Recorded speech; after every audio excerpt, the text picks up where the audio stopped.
gudoomiyaha xisbiga mucaaradka ee Ucud Injineer Faysal Al-Waraabi iyo saraakiil ka tirsan xisbiga mucaaradka Ucud ee isugu jirtay heer qaran iyo heer gobol ayaa beennimadii xalay talo waxay magaalada Boorama kulan kula qaateen dhalinyarada kala duwan iyo haweenka deegaanada gobolka Awdal. Kulankan ayaa daaranaa mid saxiix wareysi waxaana uu ka qabsoomay hoteelka Halduur ee magaalada Boorama. Barbilano waxaa kulankaasi bafuray mas'uuliyiinta xisbiga mucaaradka ee Ucud ee gobolka Awdal. waana mudantihiin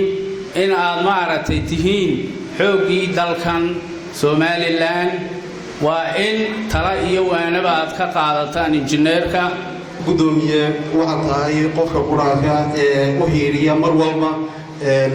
Somaliland haday tahay dibad iyo haday tahay gudo mar walbana u taagan midnimada iyo wadajirka Somaliland. gudoomiye waxaan mar labaad aan u hadlayaa magaca dhalinyarada gobolka Awdal kaaga mahadnaqaynaa imaanshahaga noogu timiday iyo xog wareysigaaga. maanta waxaynu goobjoog ka nahay Injineer Faysal Ali Hussein ma aha ololo kuma jiro codna hadda inimo weydiisanayo waxa kulankeennani maanta uu daaran yahay waxay tahay inuu la kulmo guud ahaan dhalinyaradii dalka oo uu talana siiyo iyagana aragtidooda أو حبارته أو كدقيستو ساو مستقبلك وحيابها أنو كم معقناي وقصة لأنه أركتيها الآمسنتين كحسبها عنا intaasi kadib waxa dhankooda kulankaasi ka hadlay mas'uuliyiinta heer qaran ee xisbiga mucaaradka ee Ucud iyagoo dhalinyarada gobolka Awdal ku bogaadiyay gudoomiyuhu inuu idin sheego maaragtay waanada siyaasadeed ama mustaqbal waxaan idin leenahay adeerayaal ama walaalayaalba dareema dhulkani inaga leh maanta xor baynu nahay qof walba mustaqbalkiisa ayaanu ku xisaabtamin inuu tahriib ama meelo kale oo ku xisaabtamo in badan xisbi kasto doonaya iyo siyaasi kasto doonaya inuu hirgalo halkan hadaan ku lahayn tiqad weyn ma hirgalay waa ogeeyo markii wadanka la soo galay nabashada dhacay saddex iyo sagaashii halkan la isugu yimid halyeegii weynaa baa lagu doortay Maxamed Xaji Ibraahim Ciga sidaasay Somaliland ay u hanaqaad dhalinyarooy inaga ah asadka dalkan uu leeyahay oo ah mustaqbalka qaranka u hadhaya inaynu noqono dad ka fog jahliga oo aynu ku dadaalno cilmiga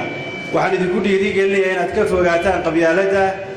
inaad mar walba ku dadaashaan qarannimada iyo wadajirka iyo isjacaylka iyo walaaltinimada. guuntii gabagabadii waxaa munaasabada kulanka soo afmeeray gudoomiyaha xisbiga mucaaradka ee Ucud Injineer Faysal Al-Waraabi waxaana halkaas uga jeediyay khudbad u badneed oo ku tusaaleyn isagoo ugu dambeyntii dhalinyarada deegaanada gobolka Awdal kula dardaarmay inay ka fogaadaan wax kasta oo ku saabsan arrimaha qabaa'ilka. waxbarasho waa inta basic ah nabadgelyo waa haynaa alxamdulillaah rabbil caalamiin waxaan dad nabad jecel baan nahay oo values leh laakiin intii kale basic dawladnimo ahayd midna ma heerkii laga doonayay ma seef gareeyaan waxaana keenay waxa weeye